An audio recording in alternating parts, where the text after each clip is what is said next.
Leksjon 1. Helseklubbens åpningstider.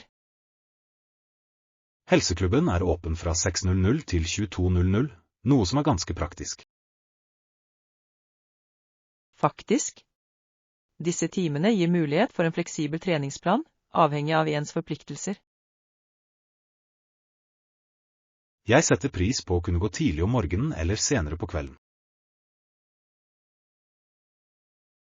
Absolutt. Den henvender seg til både tidlige stige- og natteravner.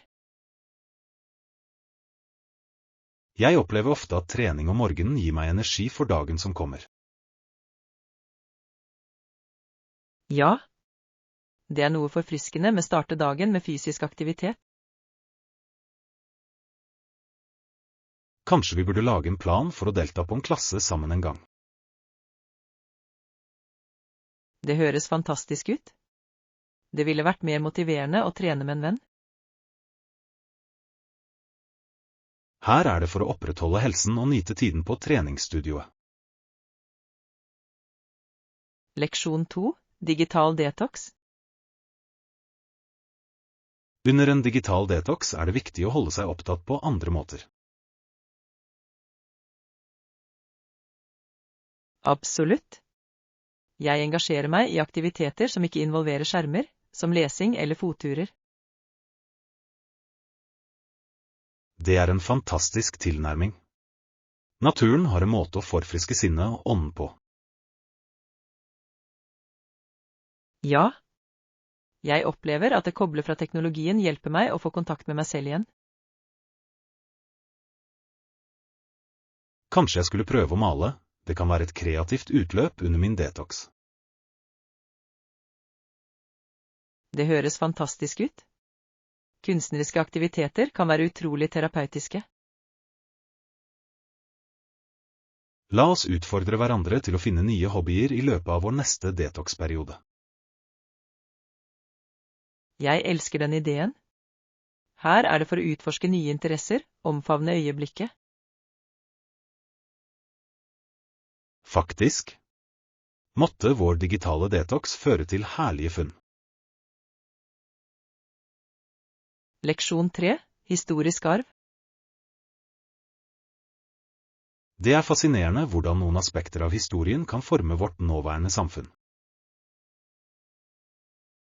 Faktisk. Arven fra tidligere beslutninger påvirker ofte våre nåværende handlinger.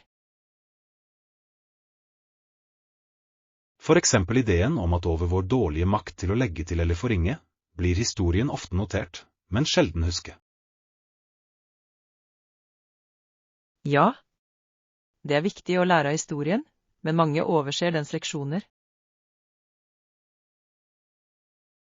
Kanskje vi burde engasjere oss i diskusjoner for å øke bevisstheten om disse historiske innsiktene.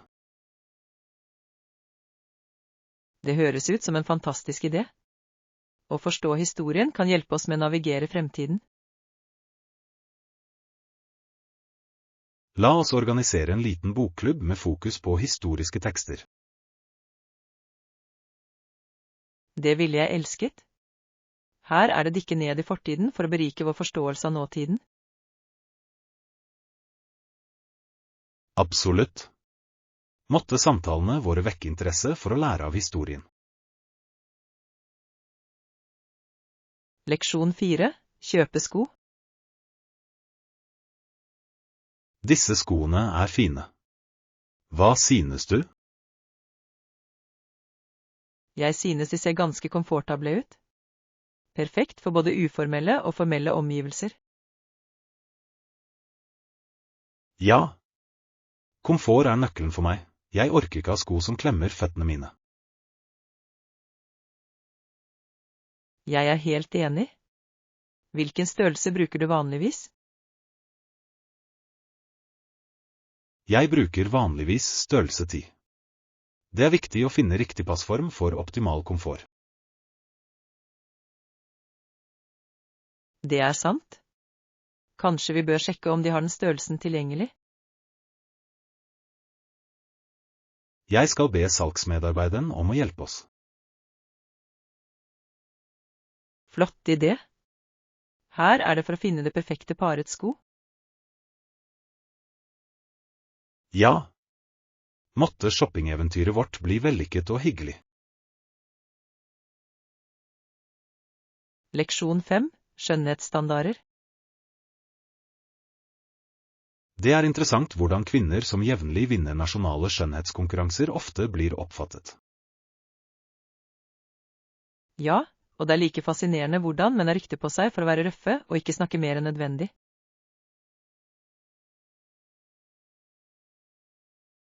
Høyre. Det ser ut til at det er forskjellige samfunnsmessige forventninger til begge kjønn. Absolutt. Disse stereotypiene kan være ganske begrensende.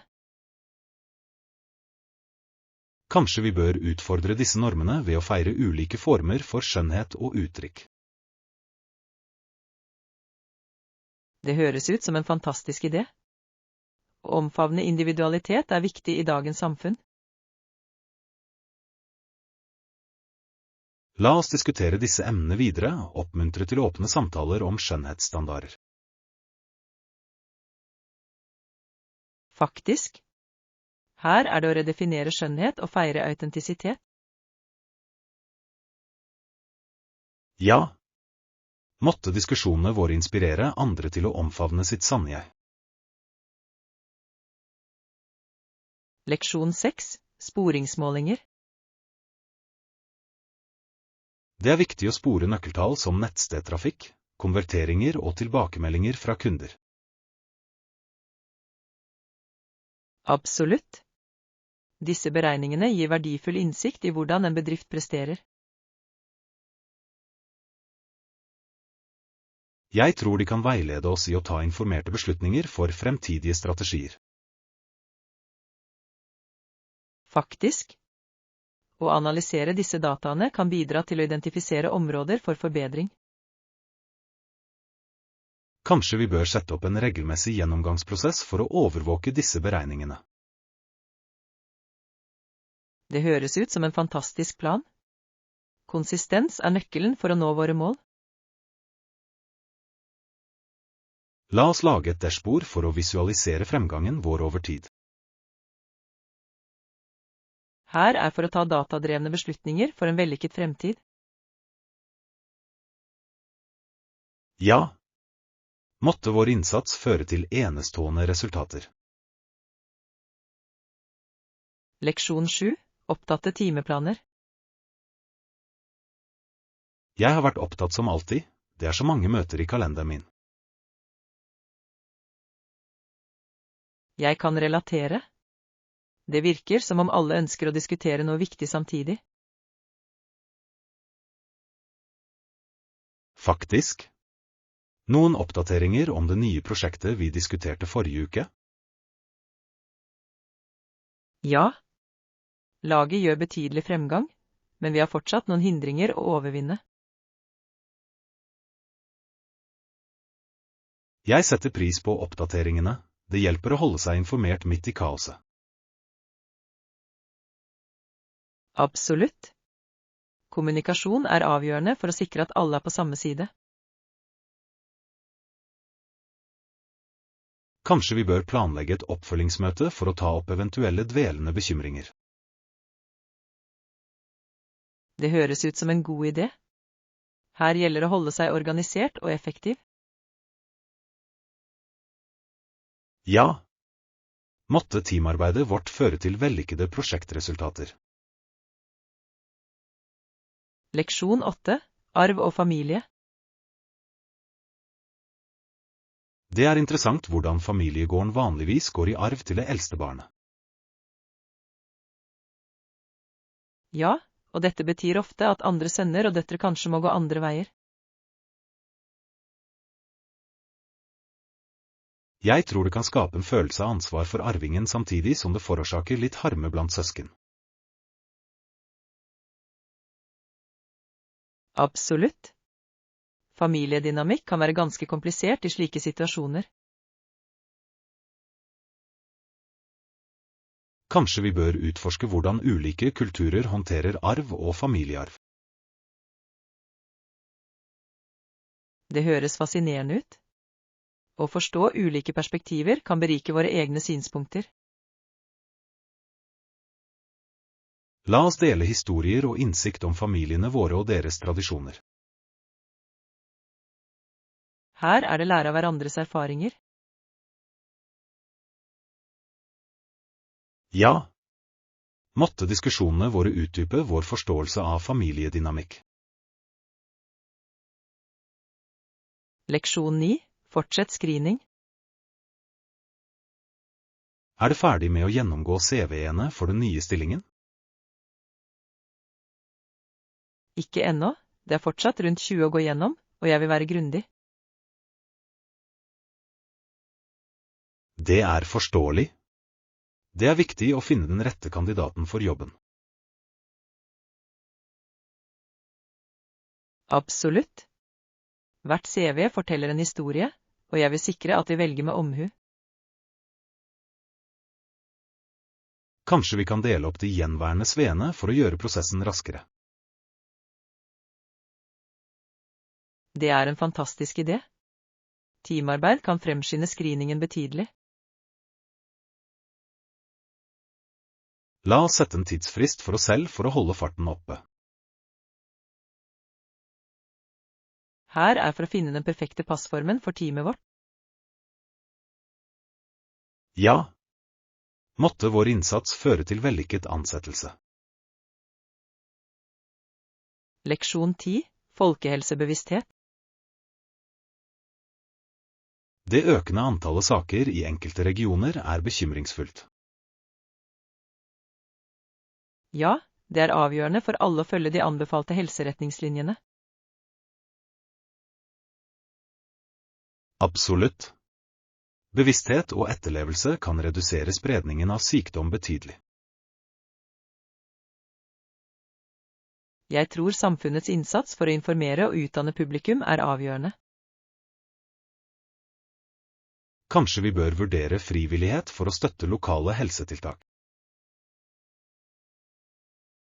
Det høres ut som en god idé. Hver liten bit hjelper til med å fremme folkehelsen. La oss tenke ut hvordan vi kan bidra til å øke bevisstheten sammen. Her er for å ha en positiv innvirkning på samfunnets helse. Ja. Måtte våre handlinger inspirere andre til å prioritere helse og sikkerhet. Leksjon 11. Reiseplaner. Å, det er spennende. Hvor vil du dra på denne turen? Jeg er åpen for ideer. Kanskje et sted med vakkert landskap og rik kultur? Det høres perfekt ut. Et reisemål som byr på både naturlig skjønnhet og historie ville være ideelt. Ja. Jeg har alltid ønsket å utforske steder hvor jeg kan vandre og lære om lokale tradisjoner. Hva med å vurdere en plassering nær fjellet? De gir ofte fantastisk utsikt og spennende aktiviteter. Det er en fantastisk idé. Vi kunne vandre på dagtid og nyte lokal mat på kveldene. Nøyaktig. Og hvis vi finner en innsjø, kan vi til og med prøve litt vannsport. Jeg er begeistret. La oss begynne å undersøke potensielle reisemål med en gang. Her er en uforglemmelig reise fylt med eventyr og oppdagelser. Leksjon 12. Vanneventyr. Jeg husker dagen ved sjøen. Hun gikk rett inn og la seg flytende uanstrengt. Det høres herlig ut. Det er noe så befriende med å være vannet. Absolutt. Jeg satte tærne inn og kjente kulden. Det var både forfriskende og oppkvikkende. Jeg kan tenke meg. Kontrasten mellom det kjølige vannet mot den varme solen må ha vært perfekt. Ja. Da jeg så henne flyte fredelig, fikk jeg lyst til å være med, til tross for den første frysningen.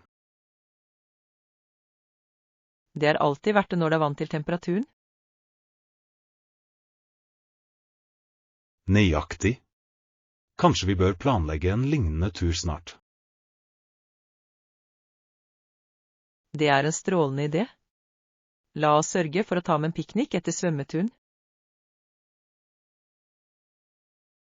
Her er det å nyte naturen og skape fantastiske minner. Leksjon 13. Matlagingstips.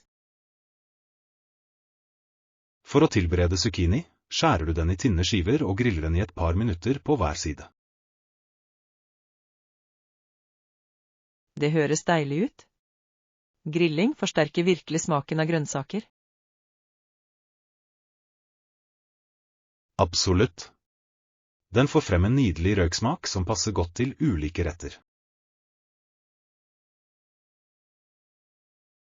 Jeg har lagt merke til at zucchini trekker godt til seg smaker. Har du noen favorittkrydder? Et dryss salt, pepper og kanskje en dess olivenolje gjør underverker. Det høres enkelt, men effektivt ut. Jeg kan prøve å legge til noen urter for ekstra smak. Ja. Friske urter som basilikum eller timian kan heve retten ytterligere. Jeg blir sulten bare jeg tenker på det. Skal vi planlegge matlaging snart? Her er det deilige måltider og fantastiske kulinariske eksperimenter. Leksjon 14. Reiseruteplanlegging. Jeg vil sørge for å legge den til i reiseruten min. Det høres ut som en måse. Noen andre forslag til aktiviteter eller severdigheter vi bør inkludere? Jeg tror å besøke lokale museer kan gi god innsikt i kulturen. Det er en fantastisk idé. Museer viser ofte frem historien og kunsten til en region. I tillegg kunne vi utforske parker og nyte litt utendørs tid også. Ja. En god blanding av innendørs og utendørs aktiviteter vil holde turen balansert. Jeg er spent på å se hvordan planene våre henger sammen. La oss ferdigstille reiseruten vår snart, slik at vi kan begynne å telle ned dagene. Her er et fantastisk eventyr fylt med utforskning og moro. Leksjon 15. Ferske produkter. Jeg vet et flott sted å kjøpe ferske råvarer. Markedet har et fantastisk utvalg. Jeg er enig. Det er noe spesielt med å handle fersk frukt og grønnsaker. Hva er din favorittting å kjøpe når du er på markedet? Jeg elsker å plukke modne tomater. De er perfekte til salater og sauser. Utmerket valg. Jeg oppsøker ofte ferske urter for å forbedre matlagingen min. Friske urter kan gjøre en slik forskjell i smak. Vi bør planlegge en markedsreise sammen. Ja. Å utforske markedet og oppdage nye ingredienser er alltid en fornøyelse. Her er ferske funn og deilige måltider tilberedt fra bunnen av. Faktisk. La oss nyte naturens rikdom sammen. Leksjon 16. Reiseveier. Jeg har lest om hvordan noen dyr ferdes i sirkulære stier. Det er fascinerende. Men jeg lurer på hvorfor noen tar elliptiske eller ovale stier i stedet. Det kan være relatert til deres jaktstrategier eller terrenget de navigerer i. Absolutt. Naturen finner alltid en måte å tilpasse seg omgivelsene på. Jeg synes det er spennende hvordan slike mønstre kan påvirke deres overlevelse. Ja. Det er en strålende påminnelse om kompleksiteten i den naturlige verden. Kanskje vi bør utforske mer om dyreatferd og migrasjonsmønstre. Det høres ut som et eventyrlig tema. La oss dykke dypere inn i naturens mysterier. Her er det for å oppdage dyrelivets underverker og deres utrolige reiser. Leksjon 17. Å feire vekst. Skål for det! Her er vekst og aldri gi opp drømmene våre. Absolutt. Utholdenhet er nøkkelen til å nå våre mål. Jeg opplever ofte at utfordringer kan føre til uventede muligheter for vekst. Ja. Hver hindring vi overvinner gjør oss sterkere og klokere. Det er viktig å feire hver eneste lille seier på veien. Jeg er helt enig. Å anerkjenne fremgangen vår holder oss motiverte. Kanskje vi burde sette noen nye mål og dele våre ambisjoner. Det høres fantastisk ut. La oss inspirere hverandre til å nå enda større høyder. Her er å forfølge drømmene våre med lidenskap og besluttsomhet. Leksjon 18. Lunsjplaner. Jeg tror jeg vil gå for en sandwich. De høres deilig ut i dag. Hva med deg? Noen tanker om hva du vil bestille? Jeg skal ha en salat. Det virker forfriskende og lett. Flott valg. En salat kan være både næringsrik og mettende. La oss finne et bord og nyte måltidet i et koselig hjørne av kafeen. Det høres perfekt ut. Jeg elsker atmosfæren på dette stedet. Det er alltid hyggelig å ha en avslappende lunsjpause sammen. Her er til herlige samtaler over velsmakende mat. Faktisk. Måtte lunsjen vår være hyggelig og tilfredsstillende. Leksjon 19. Offentlig transport. Offentlig transport i Nord-Amerika varierer veldig fra sted til sted. Det er veldig sant. Noen byer har utmerkede systemer, mens andre kan mangle ganske mye. Ja. Jeg har opplevd begge ytterpunktene under mine reiser. Det er interessant hvordan transport former måten folk navigerer i byene sine på. Nøyaktig. Pålitelig kollektivtransport kan redusere trafikk og forurensning betydelig. Jeg lurer ofte på hvordan byer kan forbedre systemene sine for bedre å betjene innbyggerne. Det krever gjennomtenkt planlegging og investeringer i infrastruktur. Kanskje vi burde ta til orde for bedre kollektivtilbud i samfunnet vårt? Her er det å ta informerte valg som gagner både mennesker og planeten. Leksjon 20. Historisk innsikt. Irland sto overfor mange utfordringer. Den ble angrepet på 800- og 900-tallet. Ja, og så på 1100-tallet invaderte engelskmennene Irland, noe som endret historiens gang. Det er fascinerende hvordan disse begivenhetene formet kulturlandskapet i landet. Absolutt. Å forstå denne historien er avgjørende for å sette pris på det moderne Irland. Jeg tror at å utforske disse hendelsene også kan gi innsikt i aktuelle problemstillinger. Ja. Historien gjentar seg ofte, og det er viktig å lære av den. Kanskje vi burde lese mer om irsk historie for å utdype vår forståelse. Det høres ut som en fantastisk idé. Her er for å avdekke fortiden sammen. Faktisk. Måtte vår utforskning av historien føre til større bevissthet og verdsettelse. Leksjon 21. Lytteferdigheter. Å lytte oppmerksomt er avgjørende, spesielt i profesjonelle omgivelser. Jeg er helt enig. Det kan utgjøre en betydelig forskjell når det gjelder å forstå andre. Ja.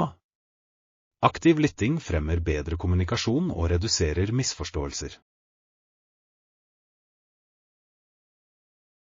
Jeg opplever at det stille oppklarende spørsmål også kan forbedre samtalen. Absolutt. Det viser at du er engasjert og interessert i diskusjon. Kanskje vi bør øve på lytteferdighetene våre under vår neste samtale. Det høres ut som en god idé. La oss fokusere på å virkelig høre hverandre. Her er det for å forbedre kommunikasjonen vår og bygge sterkere forbindelser. Faktisk. Sammen kan vi forbedre lytteevnene våre. Leksjon 22. Forberedelse til shopping. Jeg forstår. Vi vil gjøre vårt beste for å få det til å fungere så snart som mulig. Det er betryggende å høre. Det er alltid viktig å ha alt i orden før vi legger ut på handletur.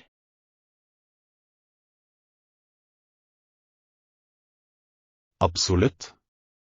Litt forberedelse går langt for å sikre en jevn opplevelse. Ja. Det minimerer sjansene for overraskelser i siste øyeblikk som kan avspore planene våre. Nøyaktig. Bør vi også vurdere å lage en liste over det vi trenger? Det er en strålende idé. En sjekkliste vil hjelpe oss å holde fokus og organisert. Jeg vil ta en penn og papir. La oss sørge for at vi ikke glemmer noe viktig. Her er et godt planlagt shoppingeventyr fylt med herlige funn. Ja. Måtte vår innsats føre til en vellykket og hyggelig tur. Leksjon 23. Reiseopplevelser. Vel, det begynte bra, men jeg hadde et lite uhell på flyplassen. Å nei? Hva skjedde? Jeg håper det ikke var for alvorlig. Jeg pakket ved et uhell favorittgenseren min i innsjekket bagasje i stedet for håndbagasjen. Det høres frustrerende ut. Klarte du å få den tilbake? Heldigvis gjorde jeg det. Det var en enkel blanding, men det ga en stressende start. Jeg kan tenke meg. Å reise kan noen ganger være så hektisk. Absolutt. Det lærte meg å dobbeltsjekke pakkingen min før jeg dro ut. Det er en verdifull lærdom.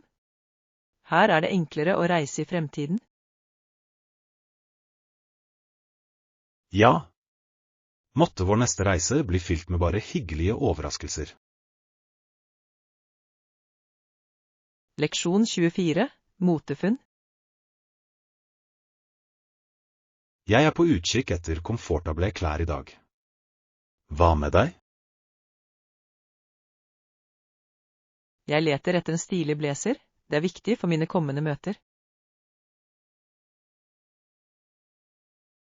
En blazer er et godt valg. Det kan virkelig heve ditt profesjonelle utseende. Faktisk. Jeg vil ha noe som ser skarpt ut, men som også føles behagelig. Kanskje vi bør sjekke ut noen butikker sammen. Jeg kunne komme med mine meninger.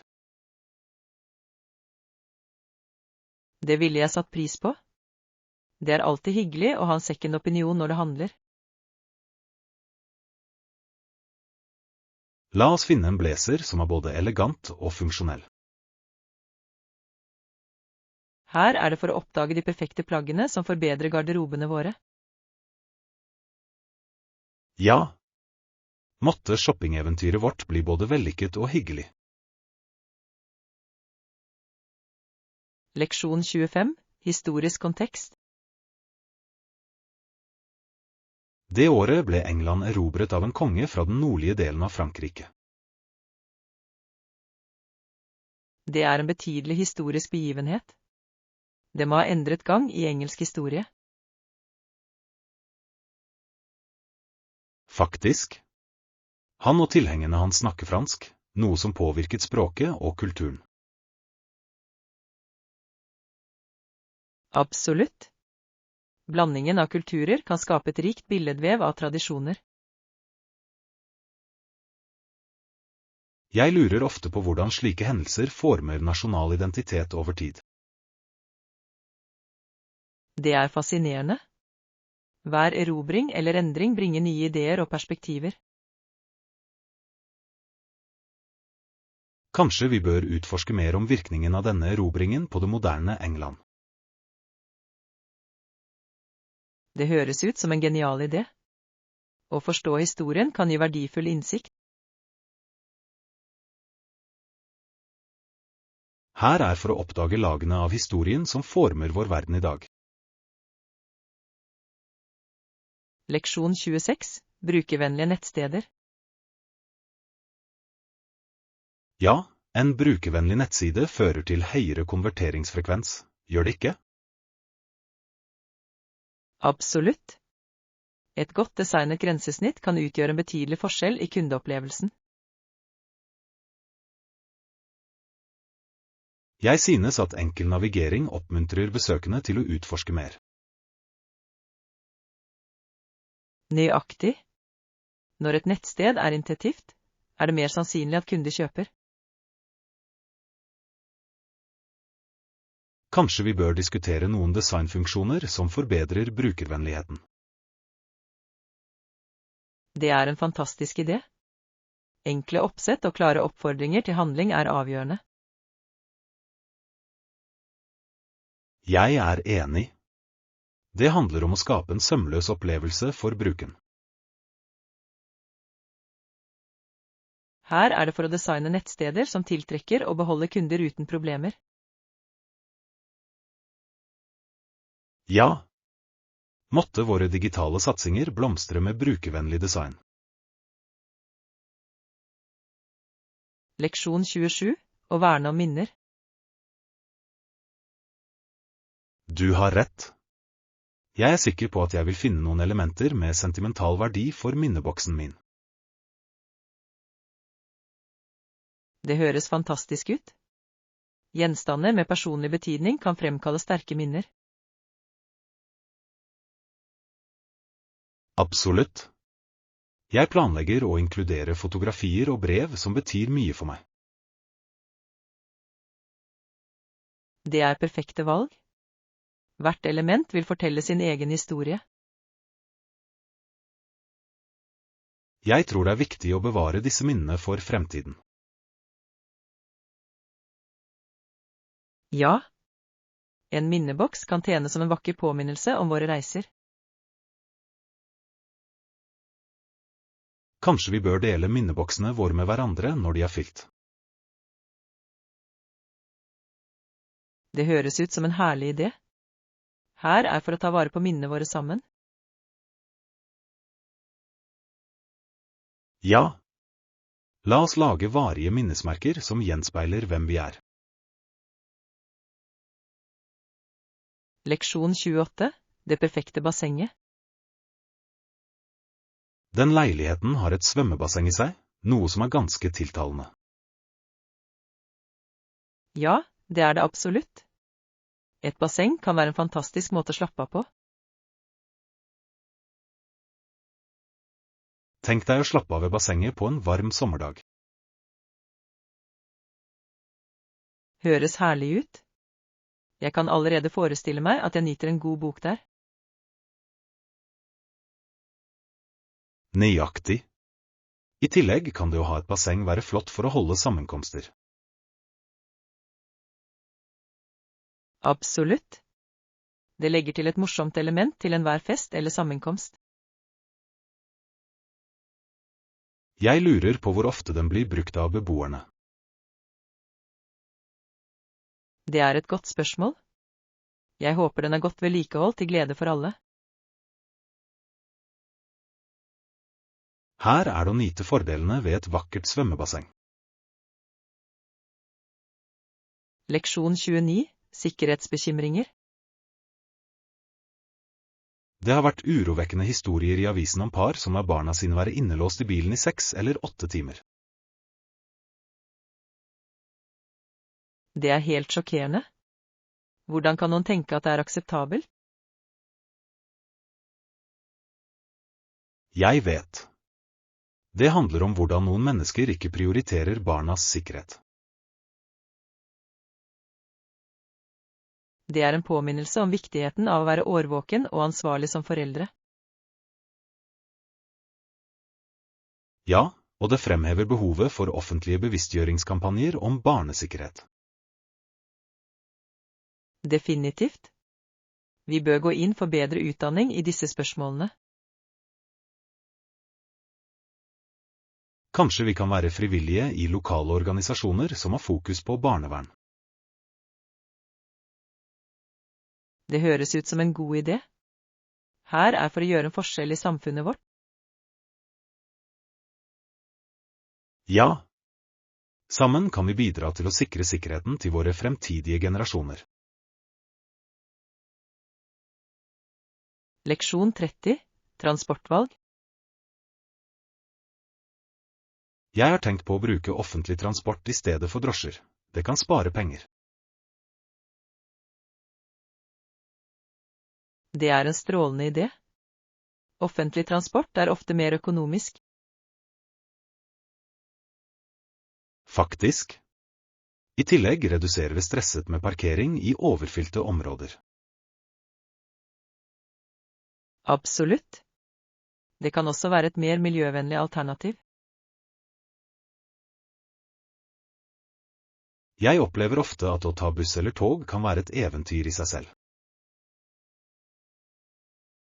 Ja. Du får møte interessante mennesker, oppleve byen annerledes. La oss planlegge en dag ute med offentlig transport. Det kan bli gøy. Det høres fantastisk ut. Her er det å oppdage byen på en ny måte. Ja. Måtte våre reiser være fylt med spenning og eventyr.